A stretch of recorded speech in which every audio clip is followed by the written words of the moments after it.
Norris wybuczany, dziennikarze i kibice oburzeni, o co chodzi w tej całej aferze i kto tutaj faktycznie ma rację. Wyścig na Monzy układał się dość spokojnie dla McLarena. Max Verstappen był poza zasięgiem na P1, na drugiej i trzeciej pozycji jechali Norris oraz Piastri. Piastri tracił do Norrisa około 5 sekund, no i zespół po długim stincie zdecydował się na pit stopy, żeby przejść na miękką mieszankę. Piastri wykonał pierwszy pit stop, Norris oddał mu ten pit stop świadomie, żeby nie dać się po prostu podciąć przez Ferrari jadące z tyłu za Piastrim, chociaż ta odległość powiedzmy, że była dość bezpieczna. W każdym razie Piastri zjeżdża pierwszy, jego pit stop przebiega perfekcyjnie, no i na kolejnym okrążeniu do pit stopu zmierza Norris. Niestety jeden z mechaników miał spory problem z wymianą przedniego lewego koła, no i przez to Norris stracił aż 4 sekundy. Jadący na świeżej mieszance Piastri z łatwością go wyprzedził, gdy ten wyjeżdżał z pit stopu. Do końca zostało 7 okrążeń, no i tutaj następuje to, co jest najbardziej kontrowersyjne. Zespół zdecydował się wydać Piastriemu polecenie zespołowe. Musisz przepuścić Norrisa, a potem możecie się ścigać. A Piastri na początku nie chciał tego zrobić, jednak po chwili zdecydował się, że przepuści go na prostej startowej, jednak później przez resztę tych okrążeń do finiszu już nie miał na tyle dużego tempa, żeby Norrisa dogonić, no i go z powrotem wyprzedzić. No i afera toczy się o to, że zespół wydał właśnie ten komunikat, że nie pozwolił się kierowcom ścigać tak jak było, tylko że ten wolny pit stop był czy nie był argumentem do tego, żeby tych kierowców z powrotem zamienić miejscami. Posłuchajcie może, co kierowcy mają sami do powiedzenia o tym wydarzeniu. Jadąc jeszcze w wyścigu, Piastri przez radio powiedział coś takiego. Czy wolny pit stop to część wyścigu? Czy coś się w tym względzie zmieniło? To mówił, powtarzam, na gorąco przez radio, gdy jeszcze się ścigali. A teraz co powiedział po wyścigu w rozmowie z mediami. To temat, który mówimy. Rozmawialiśmy o tym wcześniej. Ale dziś to była słuszna prośba. Lando prowadził przez cały wyścig i nie było to z jego winy. Ostatecznie każdy, kto chce wygrać mistrzostwo, chce to zrobić dzięki własnym występom i czynnikom, na które ma wpływ. A dziś nie był to taki czynnik. Potwierdził też, że przed wyścigiem dyskutowali o różnych scenariuszach i ten był jednym z nich. Co do Norrisa, powiedział on tak. Nie chcę wygrywać w ten sposób, poprzez zdobywanie pozycji czy coś w tym stylu. I tak samo Oscar. Nie chcemy przegrywać ani wygrywać w ten sposób, ale robimy to, co uważam za słuszne jako zespół.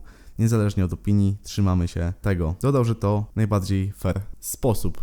Tak więc, przechodząc za argumentacją za i przeciw, czy jest to, co się tutaj oburzać, czy nie. Tak więc, jeśli chodzi o wydarzenia, że jest się o co oburzać, że to było złe, jako pierwszy argument jest to, że według tych reguł faktycznie wolny pit stop to powinna być normalna część wyścigu i nie zmienia się pozycji za błędy mechaników.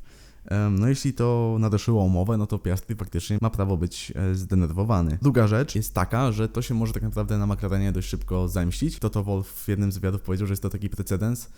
No i teraz faktycznie będą musieli uważać, co robią, bo teraz jeśli pojawi się taka niesprawiedliwość w następnym wyścigu, to ludzie na pewno im to szybko wypomną. Kierowcy w stylu Verstappena czy Hamiltona prawdopodobnie by się sprzeciwili, no i by tego po prostu nie zrobili, że to mistrzostwo świata nie ma takiego, wiecie, zadziora nie jest takie prawdziwe ściganie, tylko właśnie takie sztuczne przesuwanie, powiedzmy, pozycji. A teraz argumenty na to, że to, co się wydarzyło, no to jednak było coś dobrego. Absolutny brak winy Norrisa w tym, co właśnie miało miejsce, czyli był to po prostu błąd mechaników, a nie jego. Zespół chciał przywrócić tak naprawdę sprawiedliwość, powiedzmy, do tego, co się wydarzyło. To, że Piastri zjechał pierwszy, Norris też nie sprzeciwiał, tylko dobrowolnie oddał ten pierwszy pit stop. Gdyby Norris zjechał sobie na spokojnie pierwszy, założył świeżą mieszankę, no to nawet gdyby ten błąd wystąpił, no to Piastri by go nie dogonił, a gdyby go dogonił, no to Norris na świeżej mieszance też by miał szybsze tempo na tym wyjazdowym okrążeniu i też by po prostu był przed nim. Nie miałoby to po prostu wpływu, nawet jeśli ten błąd by wystąpił, no to jako żeby zjechał pierwszy, to miałby z tego większą korzyść. A tak naprawdę zjazd jako pierwszego Piastriego, no nie miał na myśli tego, żeby po prostu podcinać Norrisa. No i ostatnim argumentem, że po tej wymianie przecież kierowcy mieli 7 okrążeń, żeby się ścigać. Myślę, że jest to wystarczająca ilość okrążeń, żeby, jeśli Piastri miał wyższe tempo, żeby po prostu Norrisa dogonić i go wyprzedzić. Tak się nie stało, zakończył 2,5 sekundy za Norrisem, takiego dobrego tempa nie miał. Podsumowując, kto tu ma rację? No jak zwykle można powiedzieć, że prawda leży gdzieś. McLaren chciał zagrać według swoich zasad sprawiedliwie,